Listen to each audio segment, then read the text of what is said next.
Bismillahirrahmanirrahim. Assalamu alaikum. Jazakallah khair for the introduction. Brother Hassan, thank you. I think. Oh, okay.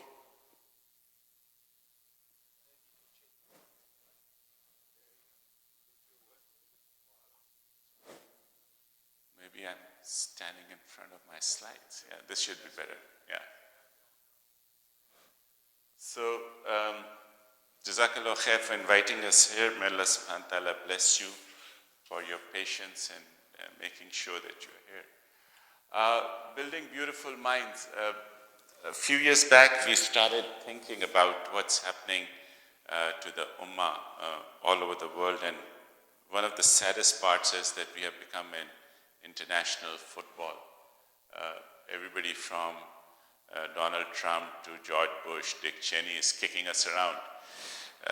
Whether it's California, whether it's Paris, the Ummah seems to be on fire in Iraq and Syria and Libya. So the challenge was what's happening and what can we do about it. So one of the first things we understood was, as a teacher, was that each and every one of us is defined by our minds, how we think. So we cannot become better than the highest thought, and we can also don't fall below our lowest thought. And another thing we understood is that Allah subhanahu wa ta'ala, Allahul Jamil Yahubbul Jamal, Allah subhanahu wa ta'ala is beautiful and He likes beauty. So we said, can we do something about changing the minds of our people? So with that in mind, we started on this workshop, building this workshop. The first thing we understood is that Allah subhanahu wa ta'ala has given us tremendous resources to succeed in life. But ultimately, what He's interested in is what do we do with the resources we have. For example, He has given us this life which consists of X number of years. What do we do with it? Our eyes, what do we do with it? Our bodies, what do we do with them? And these are the results which are important for transforming ourselves in our life and also in the hereafter. Now, in order to make this transformation, He has given us something very, very powerful, and this is our ability to think and reason. We call it the mind. Some people use their minds with hikmah, and I choose to call these people gardeners or baghbans. These people are tremendous. They use minimum resources in the community to produce tremendous results. And actually, when in my travels all over America and the different masajid I have been, I have heard the same story for almost every masjid, that some people in the community got together. They said, we must pray together because that's what Allah and His Prophet wanted us to do. And soon the space in the homes was not enough, so they rented a musalla. And soon that musalla overflowed, and they pooled the resources to buy land and build a masjid. So every masjid has, alhamdulillah, a story where there were some gardeners who decided to produce tremendous results. And after the masjid, they start the Islamic school, and the traditional of Islam can carry forward. But unfortunately, when people don't use their minds wisely, they become parasites or woodcutters. And in the process, they use massive resources of their personal resources, their family resources, community resources to produce negative results. And we have seen these people all over the Ummah. For example, one of the things which we have understood is that this was an Ummah of gardeners, people who would use minimum resources to produce tremendous results. But unfortunately, when you look at our countries like Libya, Iraq, Syria, Yemen, Pakistan, Afghanistan, you will see that the parasites and woodcutters have taken over. So the question was, what can we do about it? The first thing was to identify them, and the biggest form of differentiation is not what they look like, but how they think. So most of the gardeners, when you see them in any situation, whether they're with their families, their friends, in the community, they are always thinking, what can I give back? While the people who think like woodcutters and parasites, they're always thinking about what can we take away from others. So the question was, where is it coming from? And one of the things we understood was that this niya, your intention is very powerful. And over a period of time, these gardeners, they cultivate the niya of giving so much that they are doing it with commitment and responsibility. So these people, they learn to cultivate the niya of khair, of goodness, to give with commitment and responsibility 24/7, 365 days a year. While the people who act like woodcutters, they have intentionally or unintentionally cultivated the niya of shar, which is not being kind to themselves and others, taking with commitment and responsibility, and then they ultimately end up doing this 24/7, 365 days a year.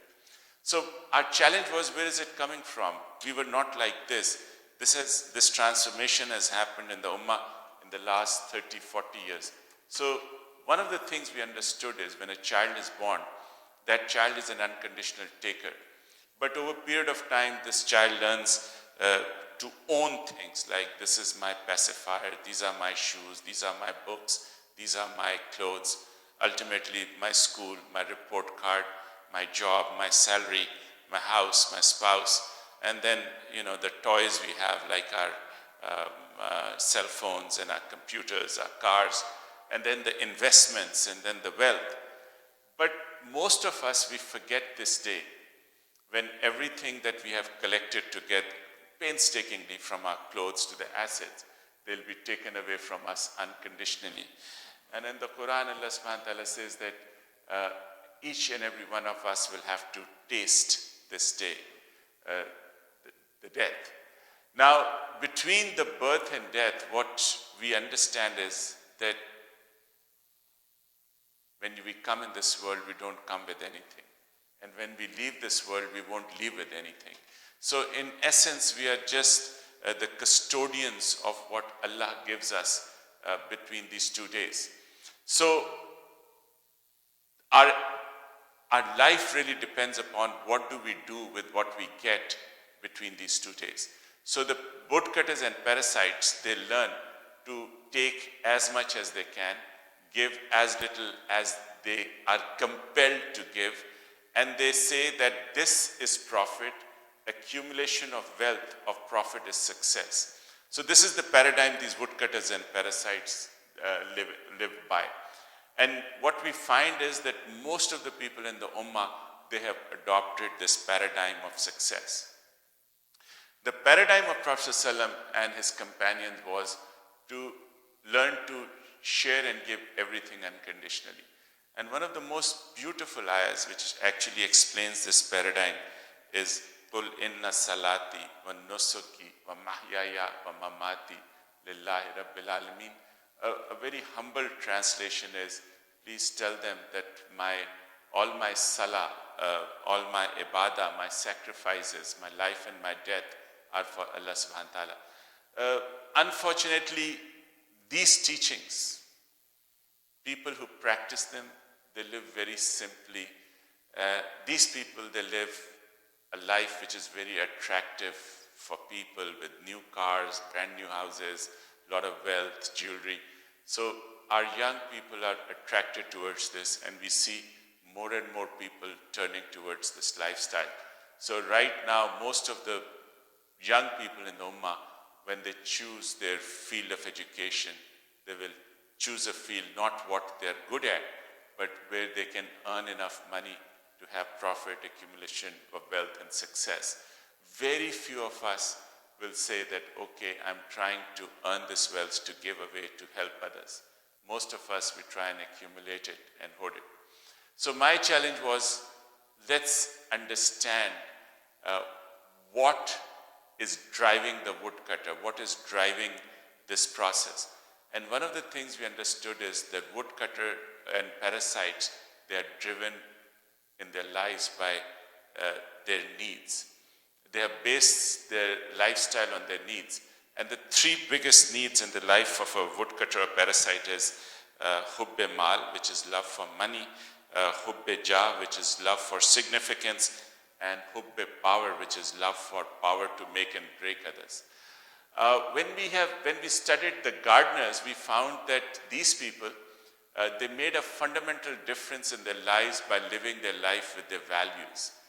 And they also needed money, but the dua which they make to Allah subhanahu wa ta'ala is, Allah subhanahu wa ta'ala give us only that rizq which is halal and tayyib and which has khair and barakah in it. And when you put in those 4 filters to the rizq that you want, so if you're living in Baltimore, there are billions of dollars of rizq in the city. But a true believer will say, Allah, I don't want all this rizq, but I want only that portion of the rizq which is halal and tayyib and which has khair and barakah. So for many of us, that rizq will trickle down to from thousands to maybe hundreds. But at the end of the day, the khair of that rizq, the barakah of that rizq will make it enough for everything that we need for our current needs and future needs. That is why the Muslims who are true believers, they have always treasured halal and tayyib, khair and barakah in their rizq. They also want significance, but they have also understood from the Quran, from this beautiful ayah about significance, وَتُعِزُّ مَن تَشَاءُ وَتُذِلُّ مَن تَشَاءُ بِيَدِكَ الْخَيْرُ. And when they do the ruku and sujood, they ask Allah subhanahu wa ta'ala for His blessings in whatever recognition they get in life. They also want power, but the power of a gardener is not in wealth and numbers and monetary benefits, but the power of a gardener actually comes from his or her ability to shape the minds of the people. And actually this is one of the biggest sunnahs of Prophet ﷺ, that throughout his 23 years of dawah, he actually shaped the minds of his Sahaba Karam in such a beautiful manner that they were able to help the Tabi'in and Taba Tabi'in shape their minds. And to this day, that sunnah is going on through our Islamic traditions and schools. So some of the best sheikhs and some of the best alims, their power doesn't come from the resources of wealth they have, but it comes from their ability to shape the minds of the people who go to them for guidance.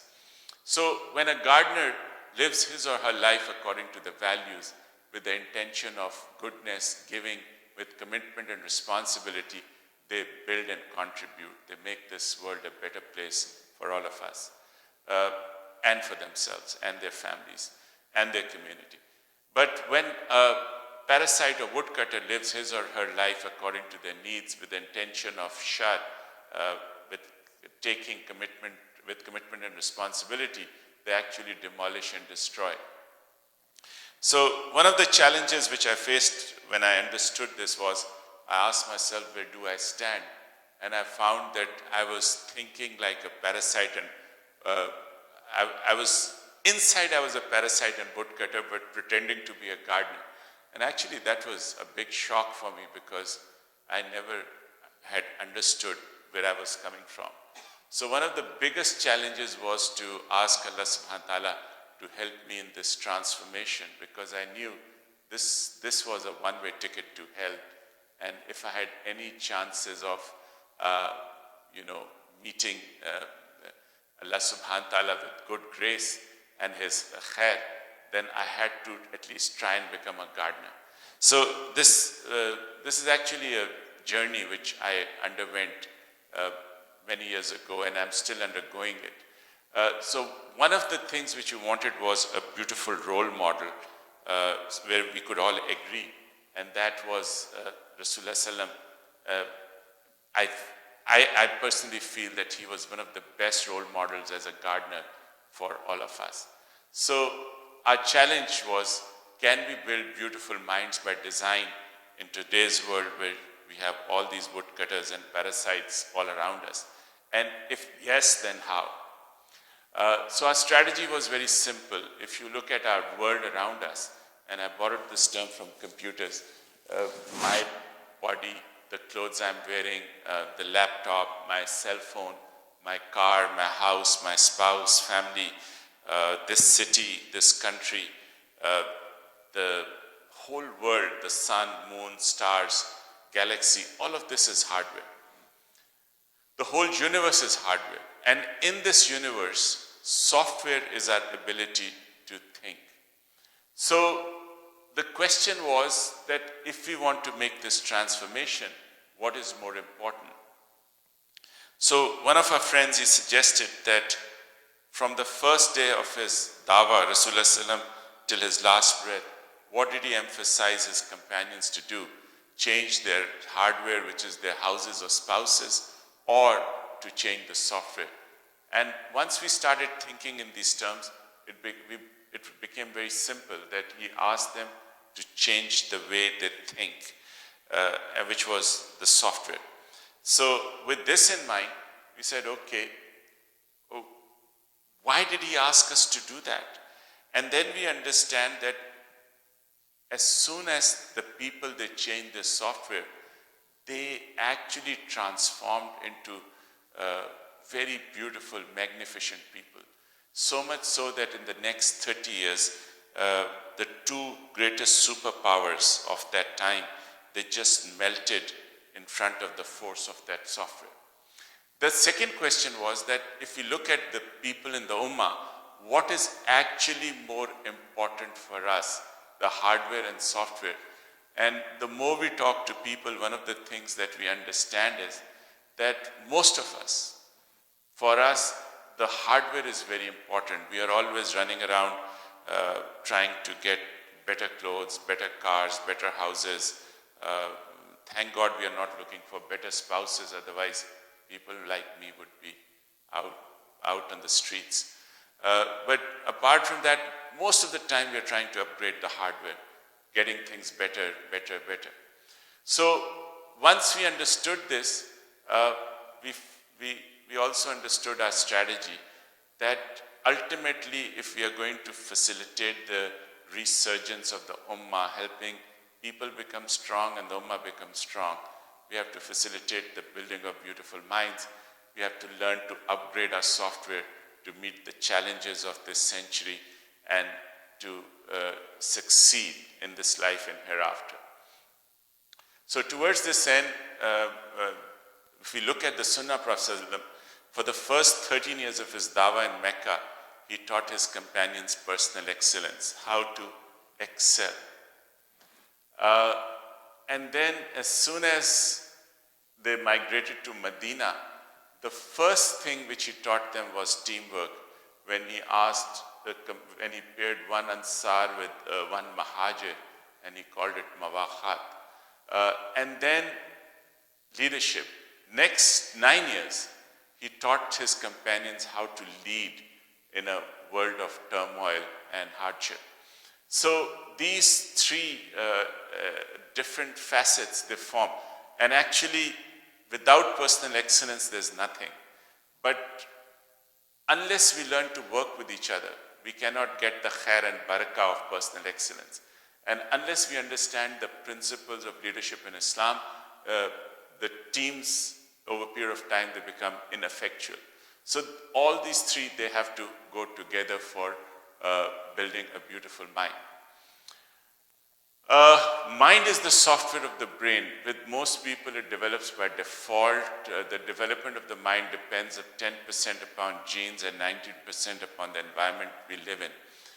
I got these numbers from a neurologist, a very famous neurologist in Florida. So actually what this means is that if your parents are very good and pious, then there's a 10% chance that you will become a good and pious person, provided you get a good and pious environment. But what happens to people whose parents are beautiful, well-meaning, but they are living in an environment which is very corrupt? 90% chances are that they will become part of the environment. So if you look at the Muslims in America and back home, one of the biggest challenges all of us are facing is losing our children to the environment, and that fear is driving us. So in order to counter that fear, many of us, we are bringing them to Islamic schools. We teach them the Quran, the Sunnah, as much as we can to help them build a beautiful mind. Now, some people are able to build beautiful minds by design despite their genes and environment. one of the things we understood from the Quran, and one of the most beautiful stories about how to build a beautiful mind regardless.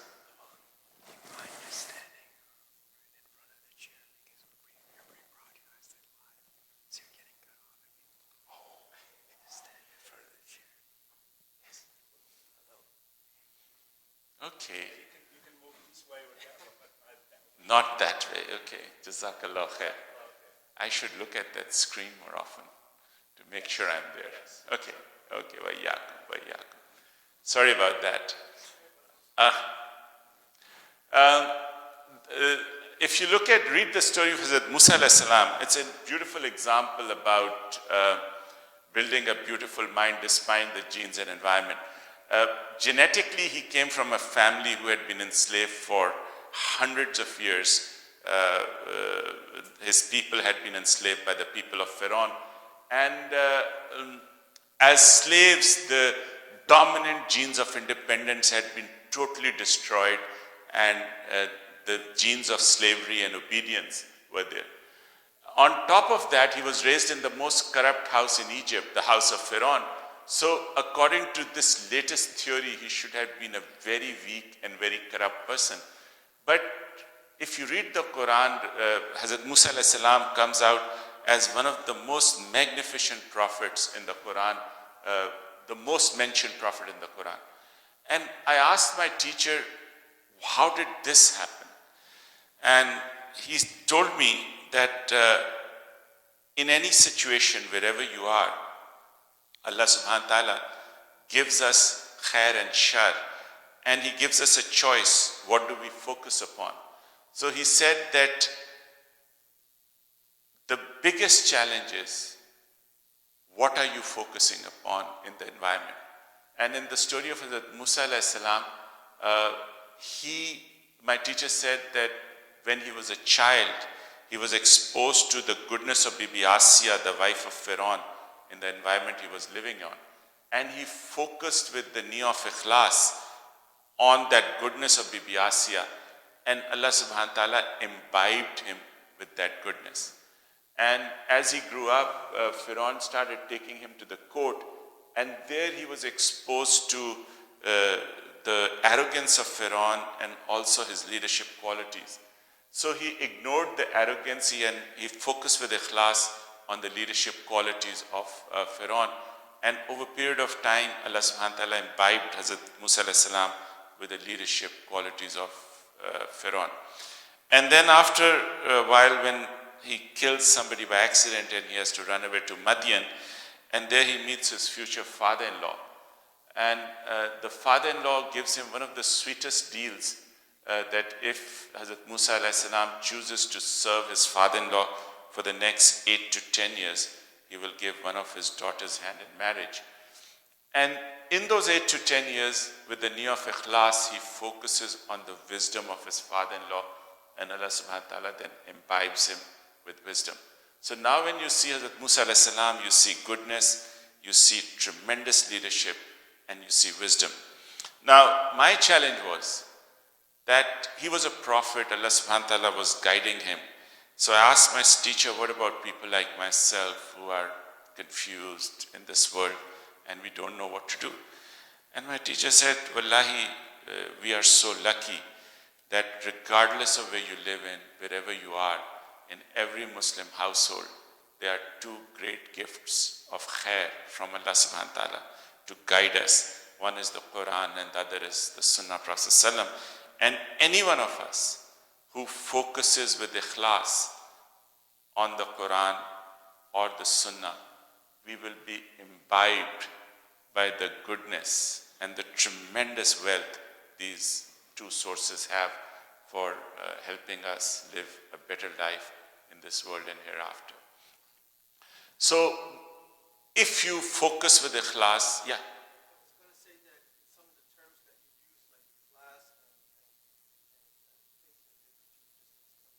Okay, ikhlas is sincerity.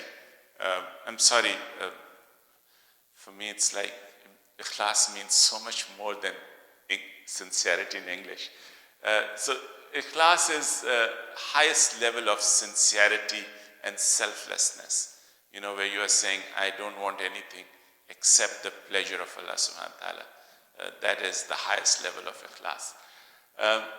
So what happens if you focus on the Quran and you understand and practice it with ikhlas, and you focus on the seerah and you learn from it with ikhlas? You actually start building a beautiful mind. There's a transformation. And the first thing that you see happening in the beautiful mind is that it becomes discerning. Discerning means it can tell the difference between right and wrong, what I should do and what I should not do. The challenge is that for most of us, we know what is right and what is wrong. But the biggest challenge is that the path of shaitan is littered by good intentions of people who find most of their friends walking the path of shaitan. Some of our parents are there, some of our siblings are there, some of our best favorite cousins, aunts and uncles are there. And they are doing things and say, oh, Allah will forgive me, let me do what I'm doing and you don't worry about me. Your favorite sport heroes are there, your film stars are there. So, some of the most successful worldly people are there. And the path of Allah subhanahu wa ta'ala is extremely lonely. Very few people are there. You look at our masajid at Fajr, you will find barely a handful of people standing and praying together for Zohar, Asr. I know some masajid where except for the muazzin, nobody's there and he's praying alone. And the reason is because that's the loneliness of the path of Allah subhanahu wa ta'ala. But Allah is so merciful. He understands that his path is very lonely. So in order to sustain us, he gives us 3 gifts which can sustain us on that path. The biggest gift is hubbullah. Hub is love for Allah subhanahu wa ta'ala. And with his mercy, he graces our heart with his love. And I think once you understand the significance and power of this passion which you have for loving Allah subhanahu wa ta'ala, then everything in this world and hereafter it pales into insignificance. The second gift is Hubb Rasul, love for Rasulullah sallam. And if you experience this love, then you want to understand this wonderful, beautiful human being who taught us to walk on the path of Allah subhanahu wa ta'ala. And the third is Hubb Deen, where you want to understand the deen so you can practice as Prophet ﷺ taught us and as Allah wants us to treat his path. So these 3 fires, they're very powerful. And once these fires are burning, people become generous. They're willing to share what they have. Because when you understand the mercies of Allah subhanahu wa ta'ala, when you understand his generosity, you also understand that even if you give away everything you have, he'll still take care of you. And you also understand what it means to be courageous, because you start standing for what is right, and you're not afraid of people in this world. These 3 fires, they make you positive and energetic, motivated and self-confident. Over a period of time, you become good in communication skills. You learn to work in a team. You stop saying I, you start talking about my family, my masjid, my community, my nation, my ummah, and you worry about them and you make things happen for people to succeed who are important for you in your life. Over a period of time, you also see a beautiful change, that your power not comes from your wealth, but it comes from your belief system, which is based on your iman, yaqeen and taqwa. And another change is in the values. You start understanding the values of the deen, which enable you to be trustworthy. This is extremely important and significant in Islam. I keep on, because this connects you to Allah subhanahu wa ta'ala, but your values, they connect you with people. So people relate to you according to your values. One of the simplest analogies I share with people is that, let's suppose if you have $1 million and you left it with your best friend or your relative or people in the masjid, how many people do you trust in your life that if you give them $1 million and you say, when I die, please give them to my children, how many people will do that? Most probably if you give them to 100 people, 90 people will either forget or will not do so. But maybe 10 or 5 people will do it in your life. But you think of any Sahabi in the time of Prophet ﷺ, I mean, think of one of the poorest Sahabi was Hazrat Bilal Razitala anhu. And if you went to Sayyidina Bilal and said, I want to leave this money with you and after 10 years can you give back to my children? What do you think will happen? 99, not 99, but 110% Sayyidina Bilal will make sure that the money. Why? Because in order to build the Islamic society of that time, Prophet ﷺ based the strength of the society on the belief system of Iman, Yaqeen and Taqwa. But the interrelation between people were based on being Sadiq and Amin, being trustworthy. These values in Islam are very important for building the society. Many of us, we come to the masjid, but as soon as we go out of the masjid, we forget these values. And even in the masjid, sometimes we forget these values. And because of that, you find that individually we are praying, we are fasting, we are giving zakat, we are going for hajj. But as human beings, we are not trusting each other. So the trust in Islam is extremely important between people. And over a period of time, a Muslim learns and improves. This is one of the biggest traits of a beautiful mind. And if you look at all the above, what are they, hardware or software? You will find this is the software of the deen. And this is in the time of Prophet ﷺ, this was the basic software which every person who accepted the dawah acquired. Now, why is this important? Think about anybody, yourself, anybody. I feel that if any one of us strives to acquire this software, Bi'Iznillah, they will not only succeed in this world, but also in the hereafter. So this is the software of success in this world and hereafter. Unfortunately, when you don't have it, you're ensuring failure. And if you have it, you ensure success both in this world and hereafter. So my challenge was, what happens to people who acquired this software? So one of the things we understood is that if you look at the life of Rasulullah sallam, one day before the dawah, all the people in Quraysh were living on the curve of mediocrity. The challenge of curve of mediocrity is that regardless of whether you are rich or poor, the environment will define how you live. So the people of Quraysh were defined by the environment. Now, curve of excellence. Any person who achieves the curve of excellence, they actually change the environment according to what they want. So if you ask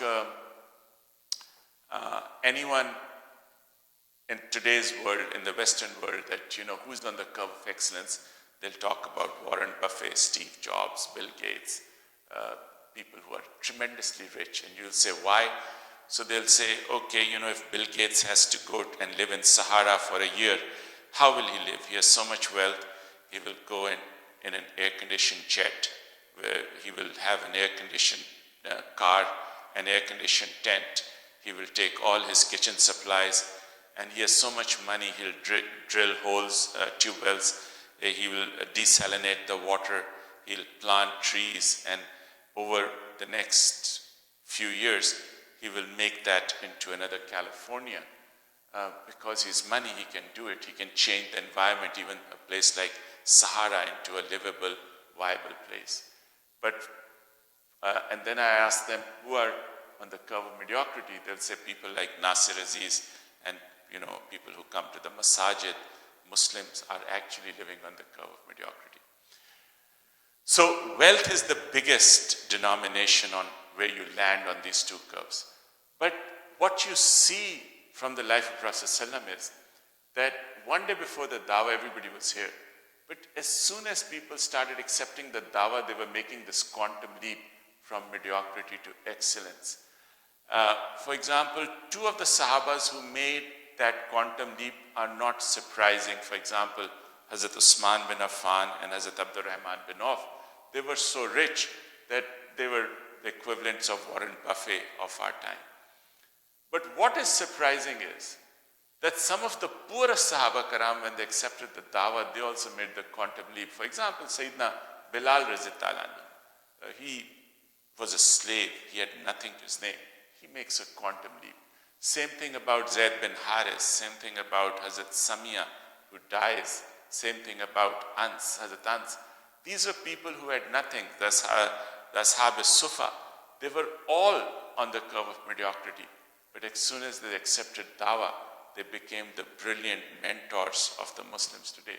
So the question was, what does Islam do that each and every one of them who accepted the dawah, they made a quantum leap? So the first thing we understand is that these people, they understood the vision of the deen. And if you really want to understand the vision of Islam, you have to read the ayahs of the first 3 years. And in these ayahs, Quran consistently talks about three things. The first is the oneness and supremacy of Allah subhanahu wa ta'ala. Kul huwallahu ahad and walam yakul lahu kufuwan ahad.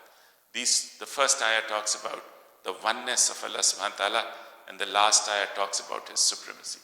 And then Muhammadur Rasulullah, that Rasulullah sallam is his prophet. This is the first part of the vision.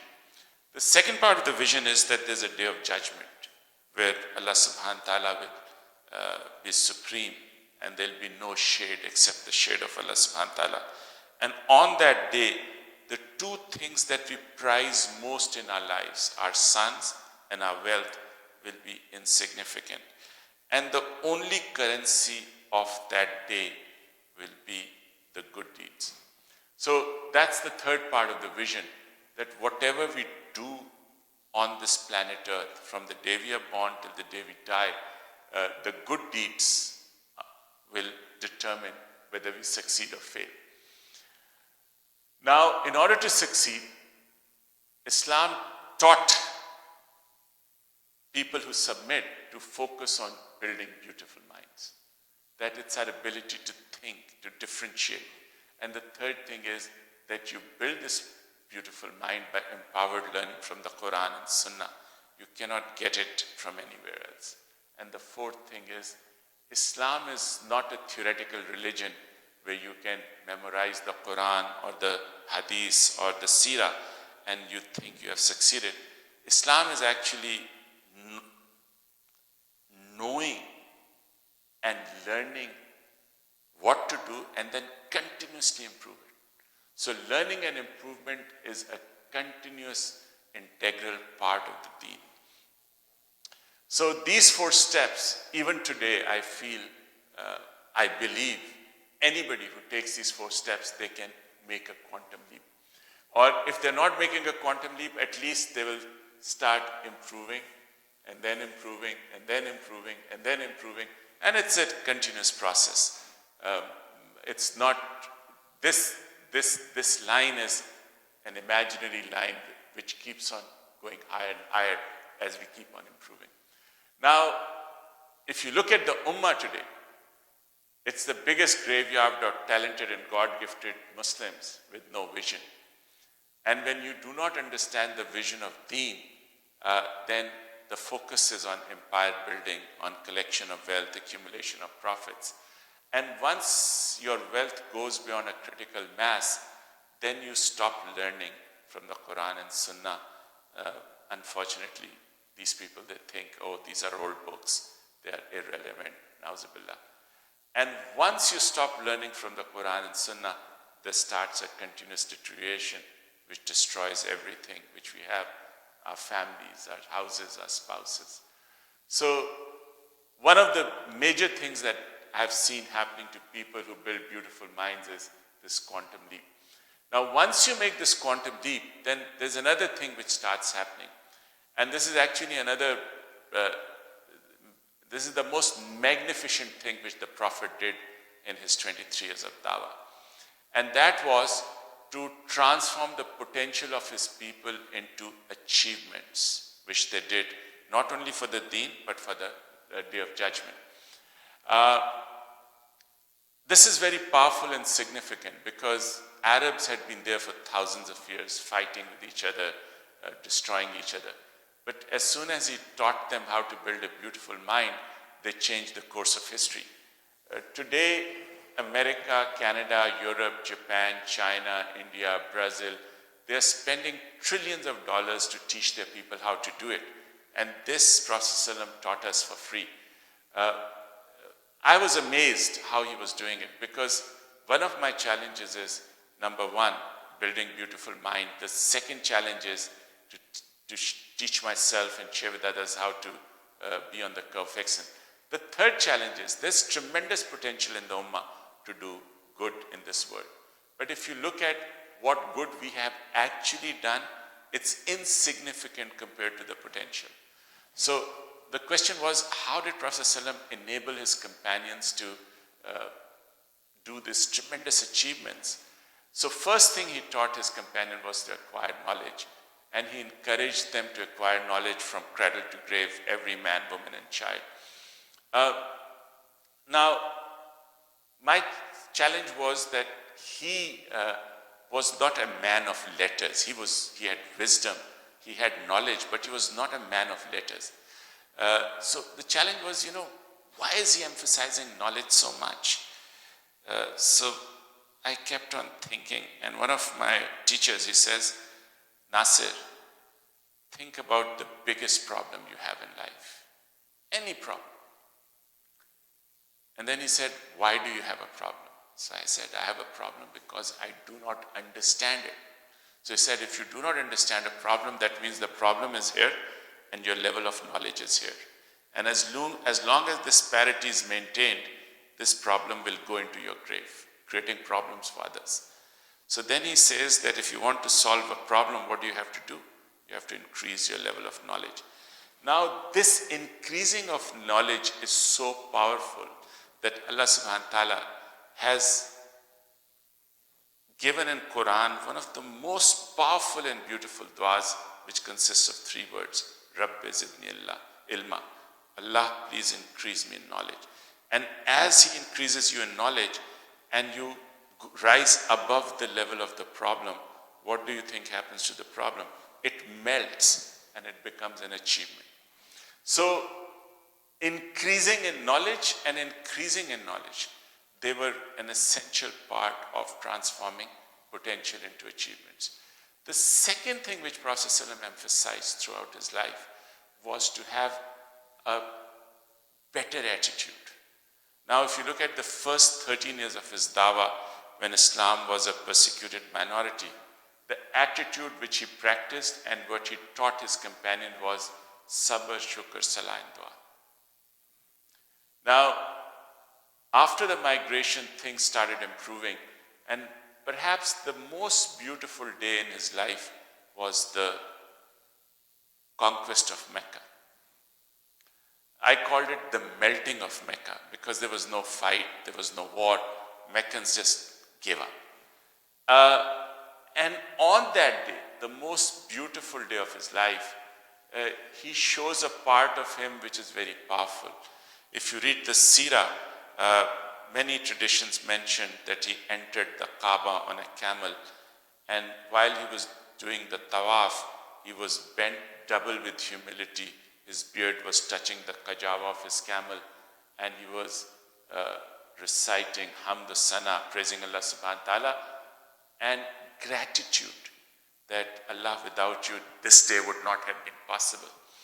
Now, why was he showing this to us? Because each and every one of us will have good days and bad days. Our traditional attitude for bad days is to be angry, upset, lash out at people. And for good days, the attitude is to become proud and say, I am very wise and strong, and attribute the success to yourself. But the sunnah of Prophet ﷺ is on your worst days, when everything is failing you, do sabr, shukr, salah and dua for yourself and what's happening to you. One of the most beautiful dua of hard times is Alhamdulillah ala kulli halum makan. Again, on the best days, it is gratitude, shukr, and thanks, and hamd sana. And what you're telling Allah subhanahu wa ta'ala is, Allah, I'm blessed what you have given me, but it wouldn't have been possible without your help. So attitude is very powerful. After knowledge, most probably the most powerful thing is the attitude. We have ups and we have downs, and the attitude is to do raju to Allah subhanahu wa ta'ala to help you with the ups and downs. Skills. We all have certain skills in life, ranging from maybe cooking to IT or surgery or medicine. So Rasulullah ﷺ encouraged his companions that whatever you do, do it well in life. Ahsan was the word used. Habits. He had beautiful habits, and he encouraged his companions to acquire beautiful habits. So these four, they formed the basic building blocks of transforming potential to achievements. But because he was the prophet, he wanted this focus towards the deen. So throughout, he kept on reminding them about the vision, about the oneness and supremacy of Allah subhanahu wa ta'ala, about the day of the judgment and the good deeds. The goals in Islam to please Allah subhanahu wa ta'ala are two parts. One is haququllah and the other is haququl ibad. These are basically means towards the end of pleasing Allah subhanahu wa ta'ala. Haququl ibad, haququllah, very simple, salah, siyam and qiyam, zakat and hajj.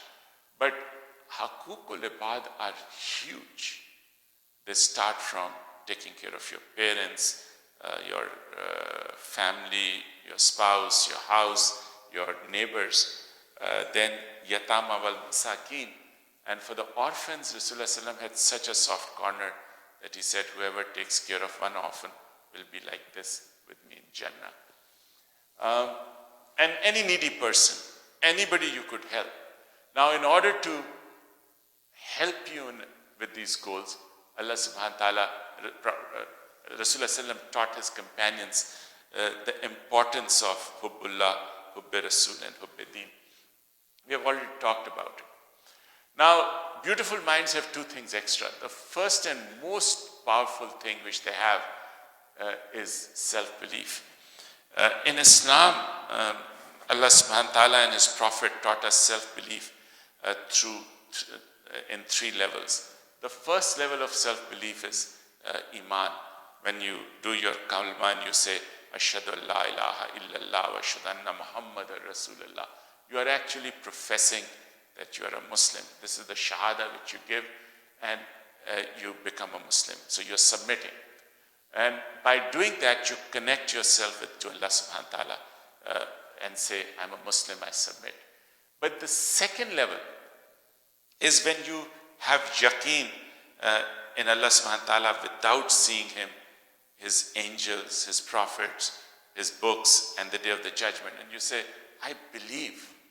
And you do that with your heart. The third and the highest level is actually the most powerful level in Islam. And this is when you develop taqwa. So, taqwa is something which is so powerful that you see this taqwa with ordinary people. When they accept Allah's wish and his grace in their everyday life, like you get up in the morning and you say, Alhamdulillah Rabbil Alameen, Allah subhanahu wa ta'ala, I couldn't have gotten up from my bed without your help. So that is believing and having taqwa in Allah subhanahu wa ta'ala. Then you look at your rizq and you say, Allah, this is enough for me just because you have given me taqwa. When you accept your spouse for every good and bad which they have, because Allah gave that person to you as a spouse. You look at your children, you accept them with everything good and bad, and you say, Wallah, I'm grateful. This is taqwa of ordinary day life. When you trust Allah subhanahu wa ta'ala that, I will accept whatever you give me. But another taqwa is when everything is breaking around you, when everything that you have believed in is disappearing. I mean, you look at the Syrian refugees, the refugees from Iraq, from Afghanistan, from Libya, from wherever there's trouble. Now, Quran also talks about this other taqwa. I call this taqwa of duress. Taqwa of duress is when you don't know what to do, everything is breaking around you. And the first example which Quran talks about, taqwa of duress, is Hazrat Musa alayhi salam, when he leads his people away from the people of Pharaoh, and they encounter a water body. And when they look back, the armies of Pharaoh are there, and they do not know what to do. So the people of Hazrat Musa alayhi salam, the leaders, they said, Ya Musa, you have destroyed us between the water and the armies. And then Hazrat Musa alayhi salam says a sentence which is in the Quran, Inna ma'i ya Rabbi sayahdeen. My Rabb is with me and he'll guide me. And the rest is history. This was taqwa under duress. The same thing in the life of Rasulullah sallam when he's doing his hijrah and they're hiding in the cave, and the armies of the army of Quraysh, they walk right up to the face of the cave, and Hazrat Abu Bakr Siddiq says, Ya Rasulullah, what will happen? And he says, La tahzan, don't grieve, inna Allah ma'ana, Allah subhanahu wa ta'ala is with us. That was taqwa under duress. So taqwa is something in good times, in duress. This is a beautiful, magnificent trust in Allah subhanahu wa ta'ala. And once we learn to develop this taqwa, over a period of time, Allah uses this to connect with us.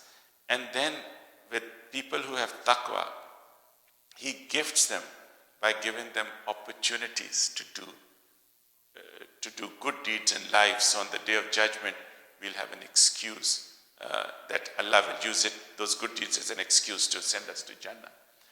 Now, the humility in a beautiful mind comes from learning and knowing that whatever we know is a drop in the ocean.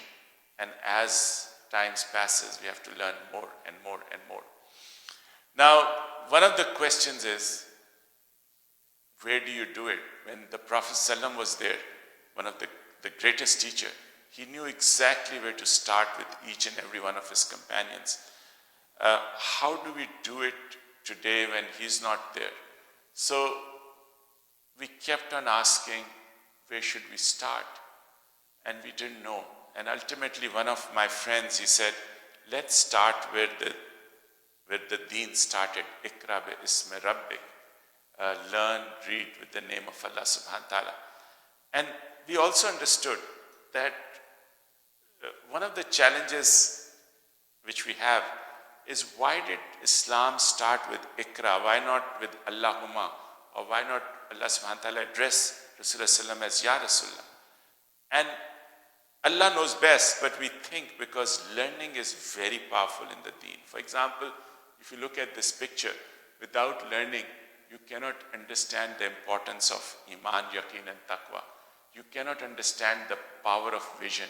You cannot understand the significance of goals which are means towards the end. You cannot understand without learning why Hubbullah, Hubbe Rasul and Hubbe Deen is far more powerful than any amount of money in the world. You cannot acquire knowledge without learning. You cannot improve your attitude, skills and habits without learning. This Ikra is very powerful in the deen. And in the time of Prophet ﷺ, whenever somebody accepted the dawah, he would ask them, can you read and write? If not, he would say, learn. And then he would say, acquire your knowledge from the Quran. And then he'll say, live your life according to the knowledge which you have acquired from the Quran and my Sunnah. And the last thing we understood is that with the best teacher in the world and the best students, it took 23 years for this transformation. Now with us as broken teachers and broken students, it's a lifetime process. So what happens when people learn to transform their potential into achievements like the Sahaba Karam did? Actually, something very powerful. Islam teaches you to determine your destiny. If you look, the brain and mind, they cannot develop in a vacuum. They need an environment. The 5 most powerful elements in the environment, the most powerful is religion. For example, in Pakistan, when a child is born in a Muslim family, the first act which the family does is they give adhan in the right ear and akama in the left. The child is helpless. The last act of a person who dies, when the mayyat is helpless, the body is helpless, can't flick a fly, is they give the ghusl, they wrap them in 2 pieces of cloth, and they bury them according to the Sunnah of Prophet ﷺ. So the first day and the last day are given like this.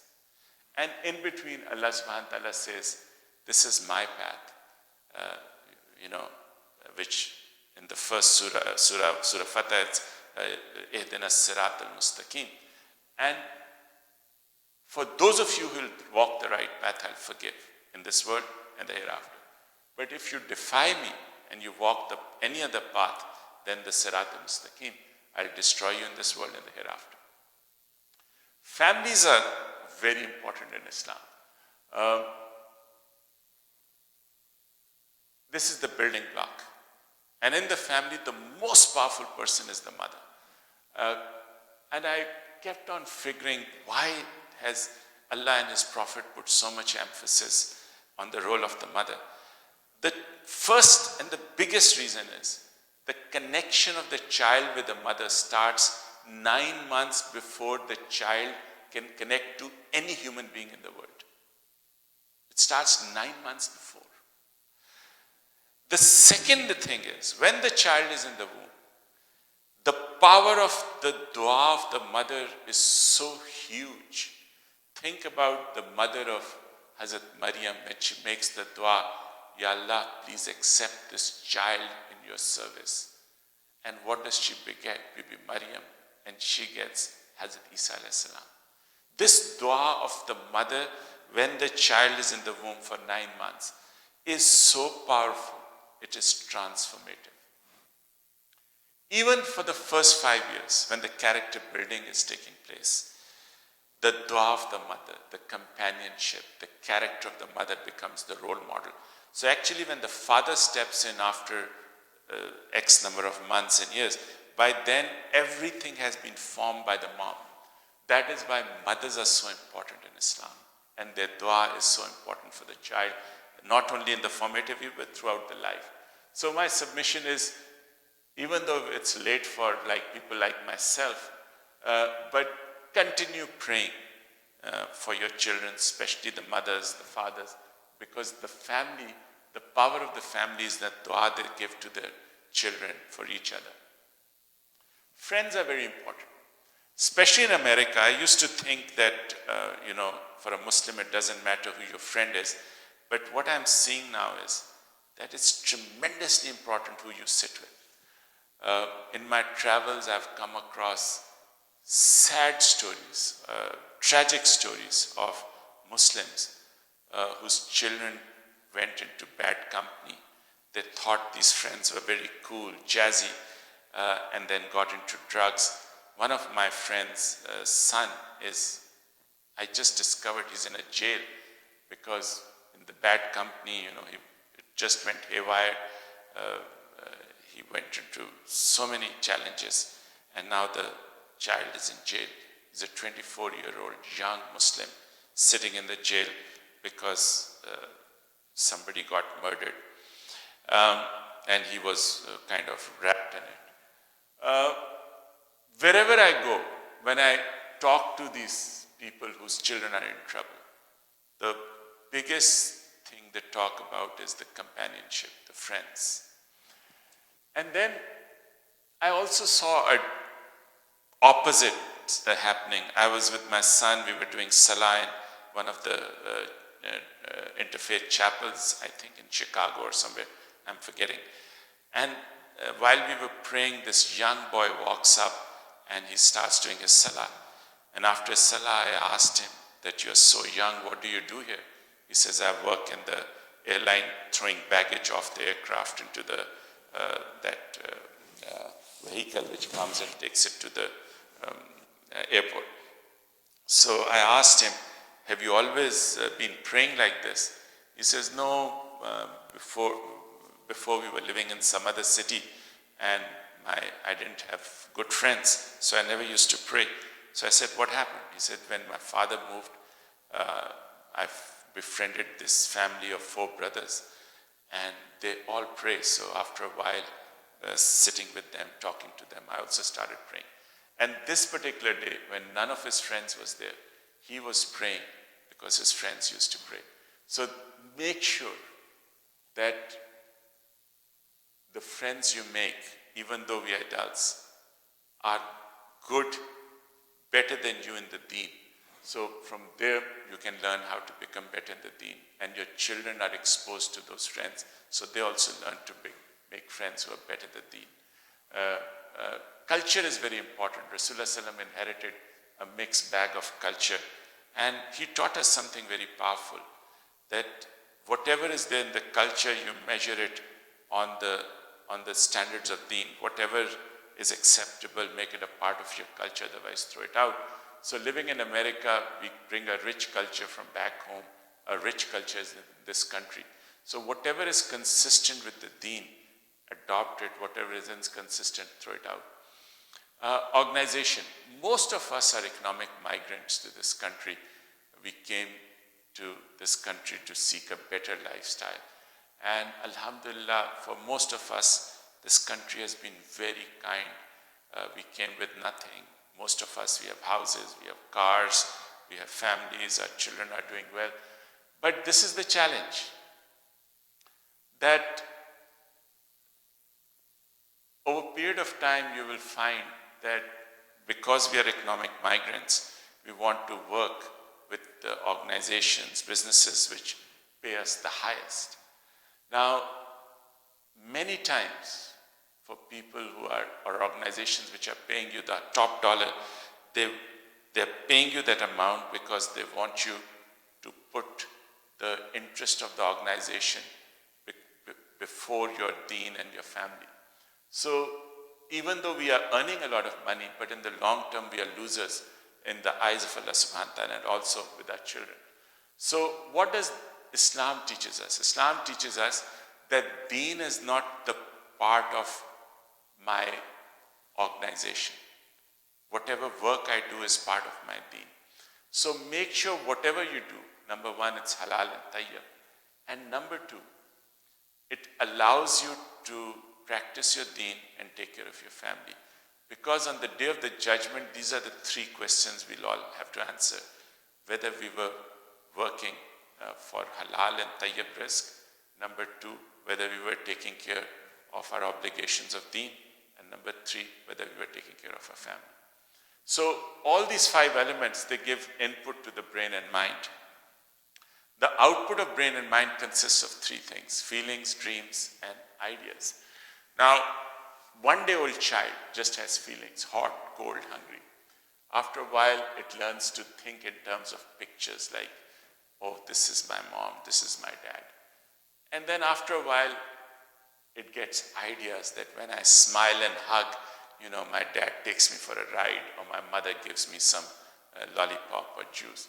So over a period of time, this triangle actually stays with us throughout our lives.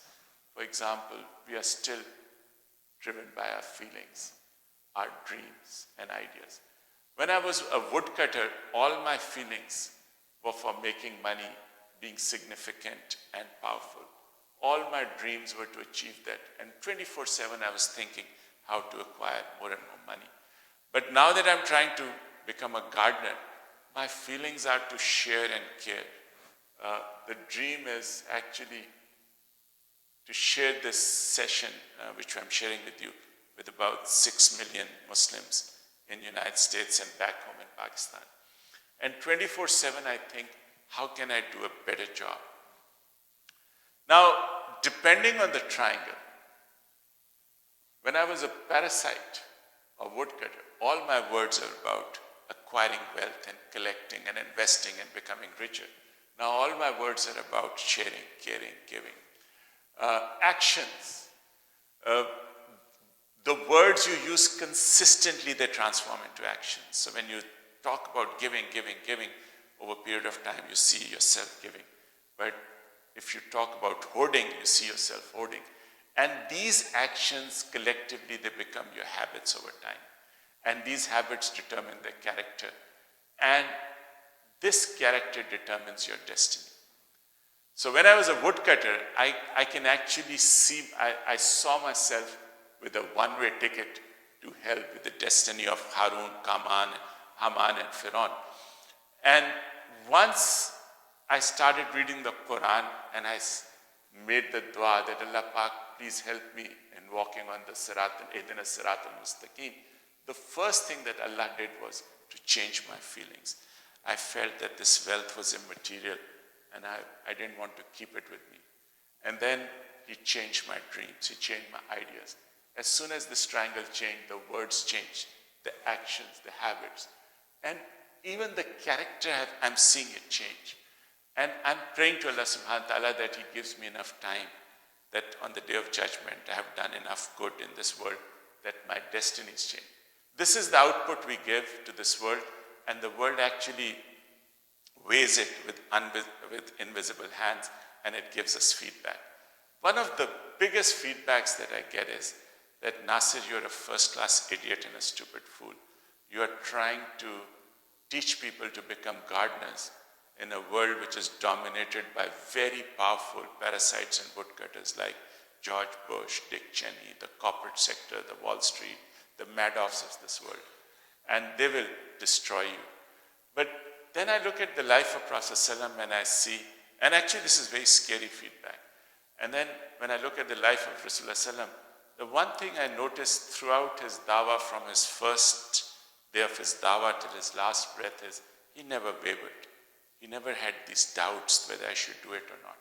So my challenge was, where was that power coming from which enabled him to stay steadfast?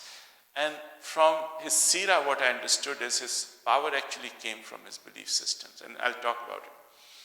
But then his second challenge was to help and transform a very, very arrogant community.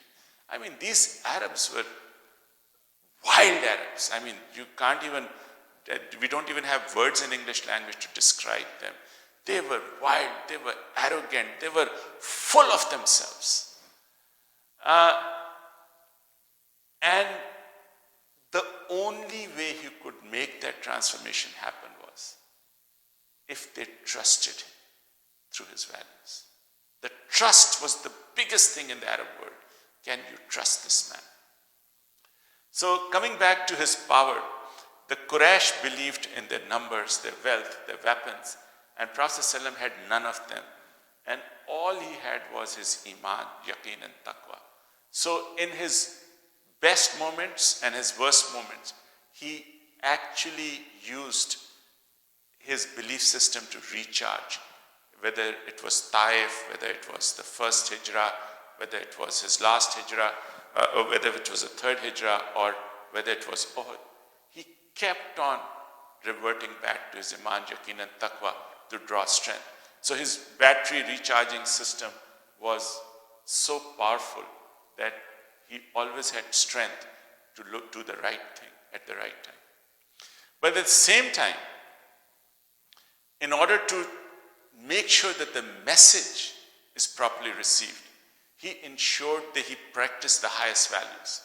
Now, 5 values which he practiced and he taught his companions, which made them trustable, were so powerful that I have seen even today in this world, anybody who starts practicing them, they become trustable. The first, the whole of the deen is based on adl, which is justice, and ahsan, which is doing good. Adl can only be practiced if you have two values, Sadiq and Amin. He was Sadiq and Amin throughout his life, not just the 23 years, throughout his life. And that's why his worst enemies were always puzzled. They said, he is Sadiq, he is Amin. How do we dispute this deen with him? They didn't have a leg to stand on. Because whenever he talked about the deen, they would say, you are Sadiq and Amin. So the only thing they could throw towards him, sallallahu alaihi wasallam, was that, oh, you have been mesmerized and you are a shair, or nauzubillah, there were adjectives they used, but none of them could say that he wasn't a Sadiq and Amin. So the first two values which make us trustable to build the community are Sadiq and Amin. Because if you do not have trust, if you don't trust each other, you cannot build a community. And one of the challenges which we are facing in the Ummah is that some of us, we do a lot of salah, we do Sayam and Qiyam, we do give zakat, we have Hajj. But when we are not Sadiq and Amin, people don't trust us. And the whole society, families break up because the trust is not there.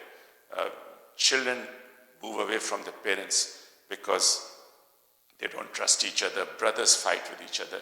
Families, countries are fighting with each other. All this civil war in the Muslim countries is because we have stopped practicing the values of deen. We are not trusting each other. People don't trust Mursi. Mursi doesn't trust the Akhwan al-Muslimin. Akhwan al-Muslimin is not trusting somebody else, and the war is there. In Pakistan, the same story. Libya, same story. Gaddafi and the people. Syria, same story between Hafiz, what's his name? Bashar al-Assad and the people. Iraq, same story between Saddam and his people. So, Sadiq and Amin are the two values which create adl. Without adl, you cannot have an Islamic system. Now, ihsan is very powerful.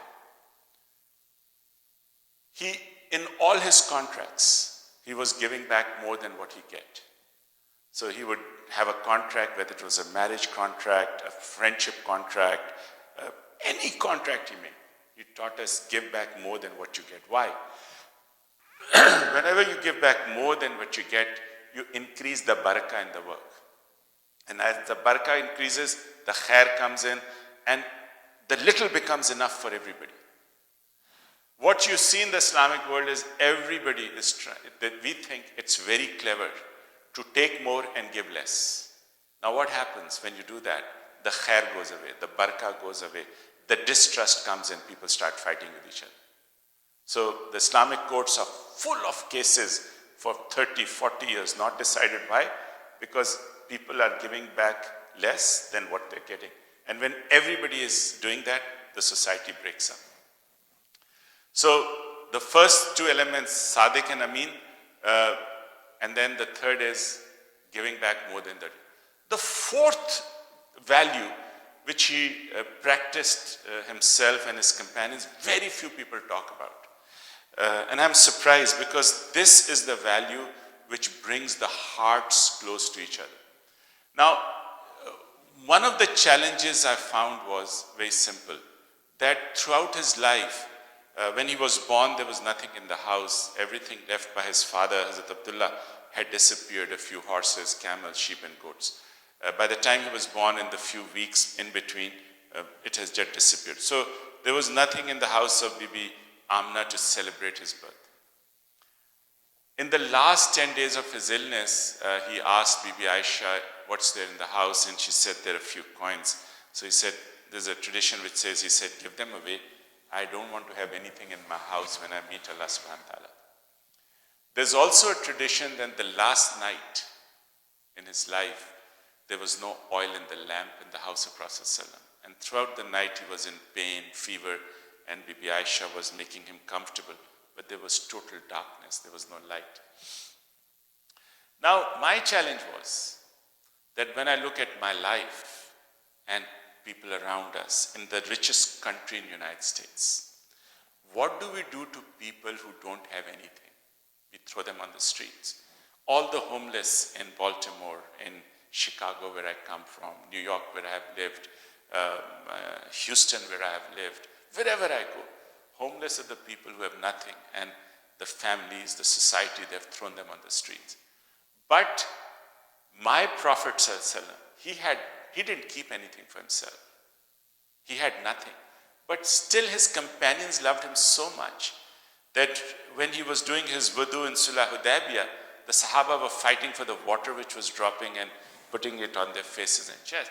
Why did they love him? He had no worldly thing to make him lovable by our standards. Now this is what one of my teachers taught me. He said, Nasir, throughout his life, he never ever criticized any of his companions by name. And you can read any seerah. I have read 5 or 6 of his best seerahs. There's not a single word of him criticizing his companions by name. Now, why is that important?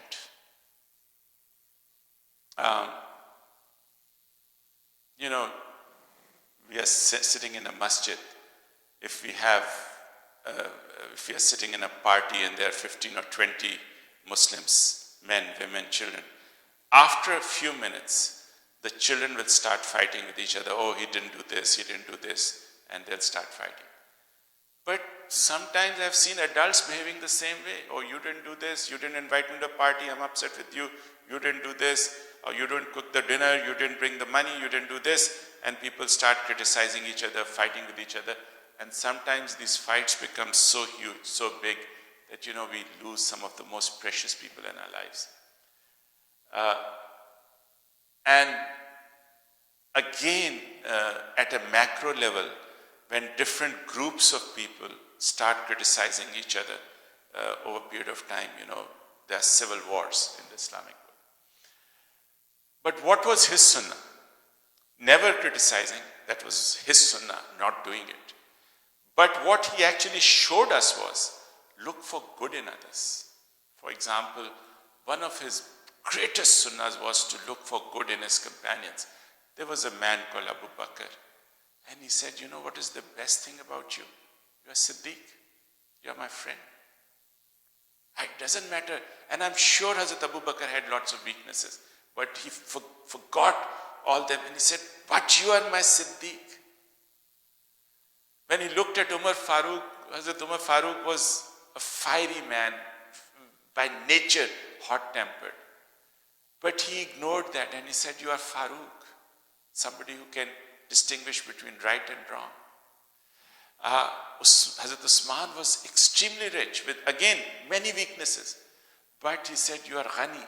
You are always there when the Muslims need you. Whether it's buying the water from the well owned by a Yahudi in Medina, or whether it's the war effort, whenever the Muslims need you, you are always there. You are Ghani. And then Hazrat Ali Radhiyallahu Anhu, who learnt his living through hard work, always physical labor, and he said, you are Abu Turab. And for his bravery, he said, you are Asadullah, a lion of Allah subhanahu wa ta'ala. Looking for good in his companions. Same thing with Hazrat Bilal. How many of us look for good in the people who come and clean the masjid or do menial work, the work which we do not want to do? And Hazrat Bilal used to, at night, used to put the Prophet's slipper next to his bed, a little bit of water for his wudu and his maswak. And the Prophet said, Bilal, what do you do? I heard your footsteps in Jannah. How many of us look for good things in our enemies? The only person to defeat Rasulullah sallam in war, Khalid bin Walid, he said, Wallahi, you are Saifullah. So the challenge was that, why was this important?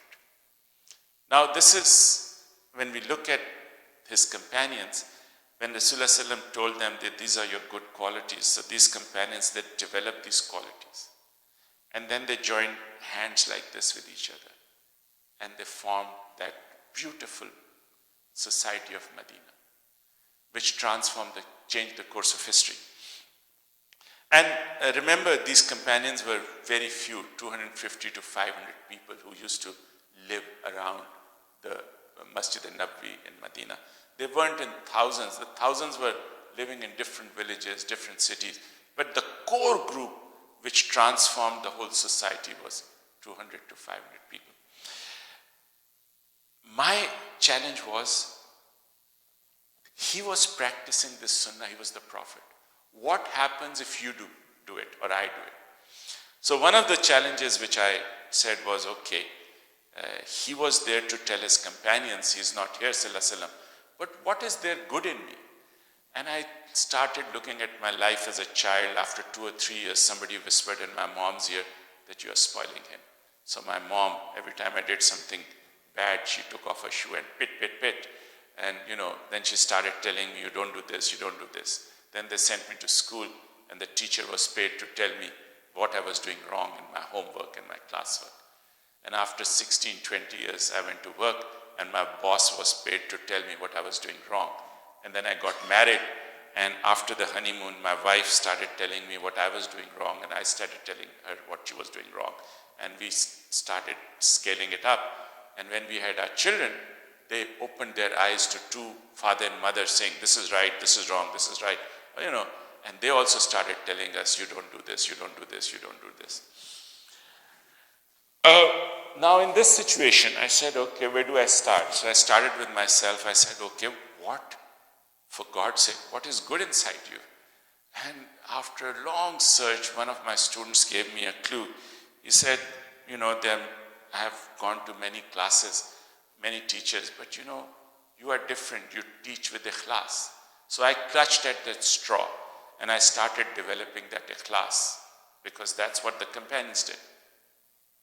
And I saw my teaching become better, my satisfaction become better, my interaction becoming better. And then when I came here to United States, I made a dua to Allah subhanahu wa ta'ala. I said, I want to do this work in America. So can you help me in doing this work for the Muslims? And it was a dua. The class was there, the teaching was there. And then I found this organization called ICNA. They have this strength that they can reach almost every masjid in the United States. Now, by myself, I was a teacher of the class. I was nothing. I didn't have resources to go to more than 2 or 3 masajid, maybe in my city.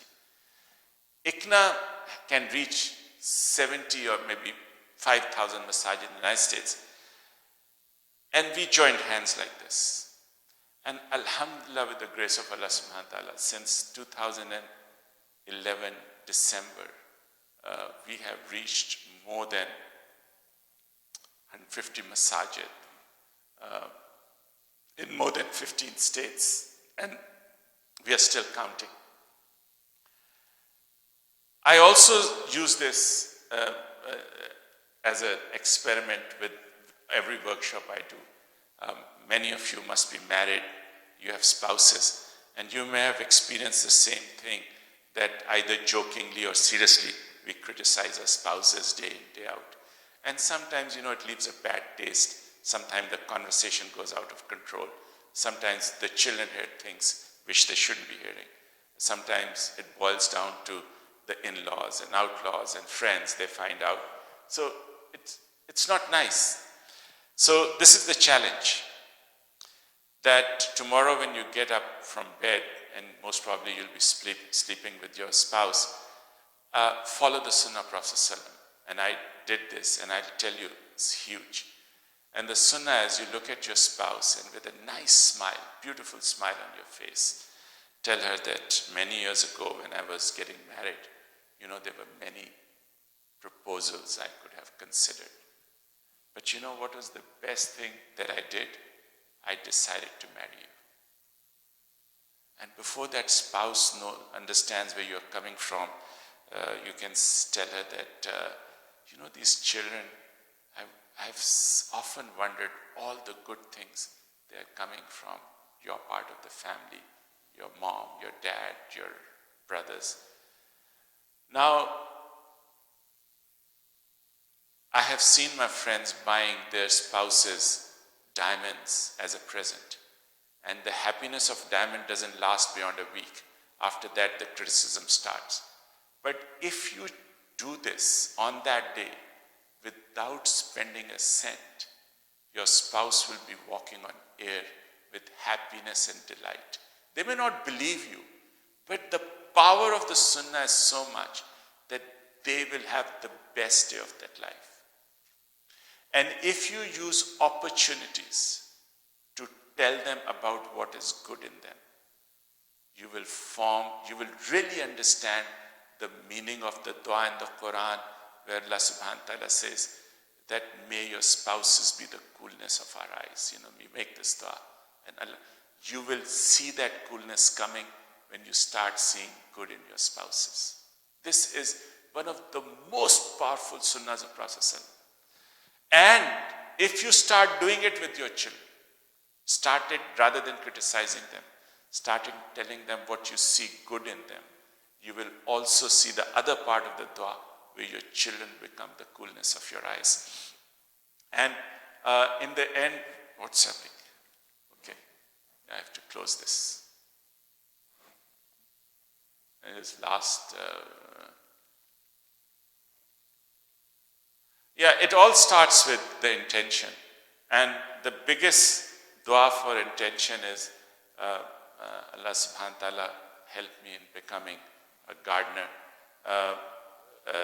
And then make dua.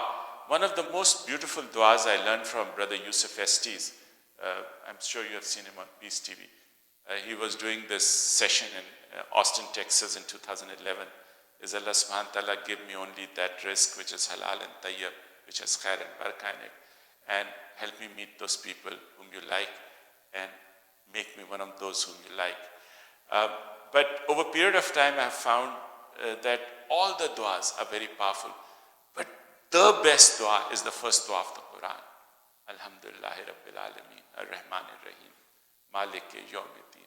And then the beautiful two ayahs, Iyaka na'budu wa Iyaka nasta'in. I'm so helpless. I pray to you so that please help me. And what is the help I need from you? Ihdina as-sirat al-mustaqim. And then sirat al-lazina an'amta alayhim ghayril maghdubi alayhim waladdallin. Now, this ayah actually is talking about what we have covered in this session, and that man can have nothing but what he or she strives for. So every day we have a choice. We can either be gardeners or woodcutters. So what a gardener does is, over a period of time, he does more of gardening and less of woodcutting, less of parasiting. And it's a gradual process. It's a lifelong process. I don't know of any person other than Rasulullah Sallam who was able to achieve the highest level. All of us, we keep on struggling. Now, when you think about the ummah, the football, Allah will not change what is in any nation until they all collectively make a change occur in what is in themselves. But here again, even though Allah has said it, my power is in the whole universe is over one person. That's me. I have tried forcing my wife. It doesn't help. But when I change, this is the beauty. My wife will also be affected, my children. But if I change in the path of Allah subhanahu wa ta'ala to become a better gardener, I find that that change is very infectious with our spouses, with our children, with our friends, with the musallis. So the biggest way to make this change happen is not to tell somebody else to change, but to ask yourself to change and make dua. Ihdina as-sirat al-mustaqim. Ihdina as-sirat al-mustaqim. Jazakallah khair. Thank you very much. May Allah subhanahu wa ta'ala bless you for your patience, for inviting us, Brother Hassan, Brother Ahmed, and the ladies there. Ameen, ameen, ameen, ameen. Thank you. Inshallah. Beautiful, mashallah. Thank you.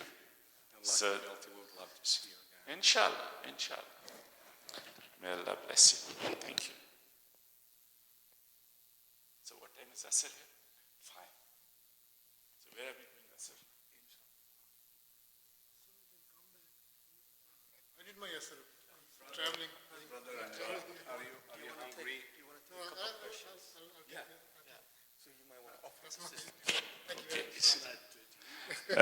Any questions? They're leaving. Any sisters have any questions? No, thank you. Okay. I think the sisters are tired also.